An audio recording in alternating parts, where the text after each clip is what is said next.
ఈ కథ తపస్వి మనోహరం గోదావరి ఊసులు పత్రికలో ప్రచురింపబడింది. కథ పేరు తింగర బుచ్చి. తను కట్టుకున్న జార్జెట్ చీర కొంగుతో చెంపల మీదకు జారకుండా కళ్ళ కొనల దగ్గరే ఆగిపోయిన కన్నీటి బొట్టుని తుడుచుకుంటూ మధ్య మధ్యలో ఎక్కుళ్ళు పడుతూ పుట్టింట్లోకి అడుగుపెట్టింది 18 ఏళ్ల ప్రేమజ. తల్లిదండ్రులు పెట్టిన పద్మజ అనే పేరు నచ్చక తనకు తానే ప్రేమజ అని పెట్టుకుంది. మహా గడుసుపిండం. చుట్టుపక్కల వాళ్ళకి తనంటే హడల్. కళ్ళొత్తుకుంటూ వస్తున్న కూతుర్ని చూసి, ఏందే పద్దు, అట్ట ఒక్కదానివే వచ్చావు, ఏమైనాదే, అల్లుడిగారేరి అడిగింది కంగారుగా పద్మజ తల్లి గజలక్ష్మి. తల్లి అడిగే ప్రశ్నలకు సమాధానం చెప్పకుండా పడక గదిలోకి శోక సన్నివేశంలో హీరోయిన్లా పరిగెత్తుకుంటూ వెళ్ళి మంచం మీద ధడేలుమని పడి దిండుని హత్తుకుని మళ్ళీ ఏడవటం మొదలుపెట్టింది ప్రేమజ. ప్రేమజ వెనకే వెళ్ళిన గజలక్ష్మి, ఏటనేదంటే మాట్లాడవేందే అని కూతురు తల దగ్గర కూర్చుని తల చేత్తో నిమురుతూ అడిగింది. కన్నీళ్లు తుడుచుకుంటూ కూతురు చెప్పిన మాటలు విన్న గజం ఒక్కసారిగా షాక్ అయ్యి తర్వాత తేరుకుని ప్రేమజ తల మీద టపీ టపీమని 2 మొట్టికాయలు వేసి, అవ్వ అవ్వ, మన ఇంట వంట ఎవ్వరైనా ఇట్టా ఏనాడైనా చేసినారా? ఈ ఊళ్ళో నీ గడుస్తనంతో అందరినీ అడలెత్తించేస్తానివి, గయ్యాళి గొంతుతో అందరి మీద అరిసి పడిపోయేదానివి. నీకు ఎట్టాంటి మొగుడు వస్తాడో అని టెన్షన్ పడిపోనాను.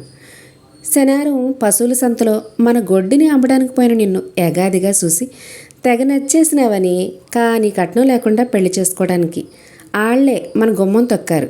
అమ్మయ్య, ఎట్నో అట్న నీ పెళ్లి చేసేసి వదిలించేసుకున్నాను అనుకుంటే ఇప్పుడు ఇట్టా చేసినావేందే? ఈ విషయం మీ అత్తారింట్లో తెలిస్తే మళ్ళీ వాళ్ళు నిన్ను గుమ్మం తొక్కనిస్తారా?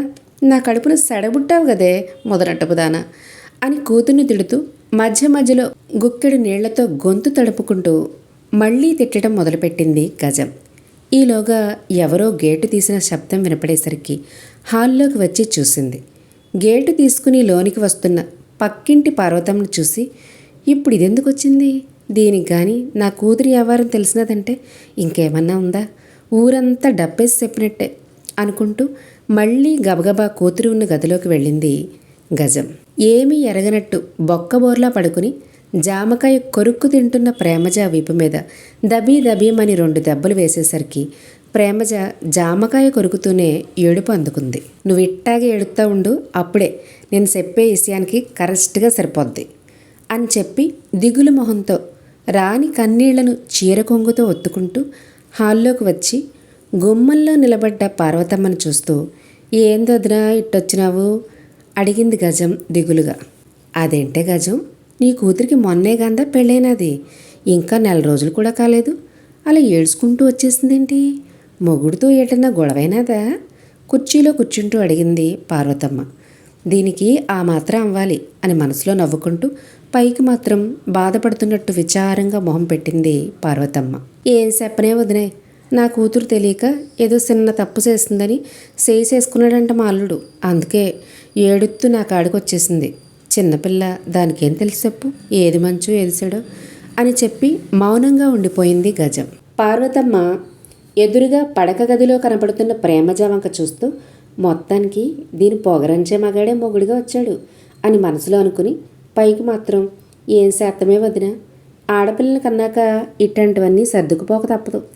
కొట్టారని చెప్పి వాళ్ళని ఎదిరించి పిల్ల కాపురం కోలదేయలేం కదా, ఏదోటి సర్ది చెప్పి కాపురం కంపు అని హితబోధ చేసి వీధిలో అందరికీ ఈ విషయాన్ని ఎప్పుడెప్పుడు చెబుదామా అనుకుంటూ కుర్చీలోంచి లేచి గేటు వరకు నెమ్మదిగా నడుచుకుంటూ వెళ్ళి గేటు దాటగానే పరుగులాంటి నడకతో పక్కింటికి పోయింది పార్వతమ్మ. తర్వాత ఇలాగే 2-3 వచ్చి పలకరించి వెళ్తుండగా గజలక్ష్మి అల్లుడు దద్దు, అతని అసలు పేరు దామోదర్, అతని తల్లి ముద్దుగా దద్దు అని పిలుస్తుంది. ఆవిడలా పిలవటానికి రీజన్ ఏమై ఉంటుందో మరి. గజలక్ష్మి అల్లుడు దద్దు గజగజ వణుకుతూ అత్తారింటి గేటు తీసుకుని లోపలికి వస్తూ ఉంటే గోడ పక్కగా 2 నించుని కబుర్లు చెప్పుకుంటున్నారు. ఆడెవడో గాని నిజంగా మగాడే. పద్మజ ఎంత అల్లరిచిల్లర పిల్లని, దీని దారిని పెట్టి కొమ్ములంచేవాడే దొరికాడు, అప్పుడే 4 రోజులు కూడా కాలేదు, సీతక్కొట్టి తరిమేశాడంట అని నవ్వుకుంటూ చెప్పుకుంటున్న మాటలు దద్దు చెవిన పడగానే, అమ్మయ్య, నేను అనుకున్నట్టేమీ జరగలేదు, అత్త నా పరువు కాపాడింది అనుకుంటూ లేని టీవీని తెచ్చుకొని హాల్లోకి వచ్చి నించున్నాడు.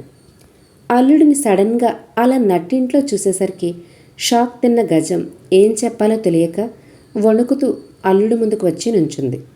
ఏమనుకోకు బాబు, తండ్రి లేని బిడ్డ, నా గారాబం వల్లే అది అట్ట తయారైంది, ఏదో తెలియక అని సంజాయిషి ఇస్తున్నట్టుగా చెబుతూ తల గోక్కుంటూ ఆగిపోయింది గజం.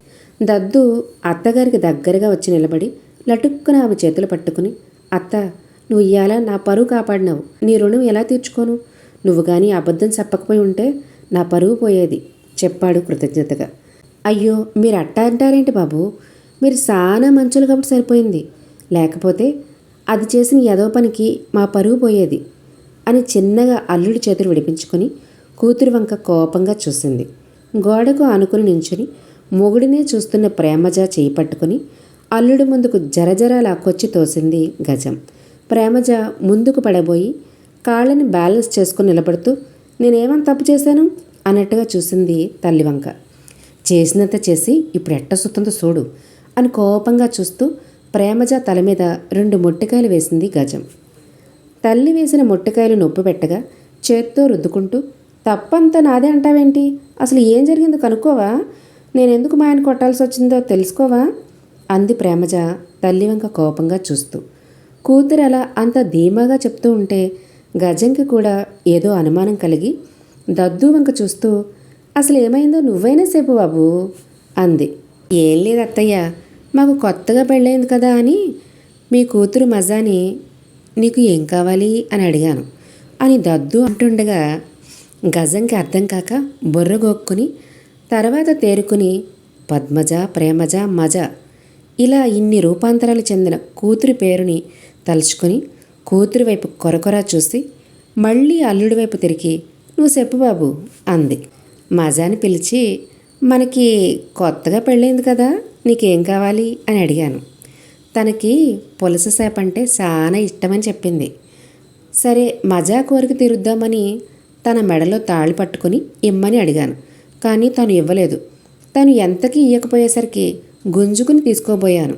అంతే, వెంటనే నా చెంప సెల్లుమనిపించి ఇదిగో ఇలా పరిగెత్తుకొచ్చేసింది అని చెంప రుద్దుకుంటూ బాధగా చెప్పాడు దద్దు.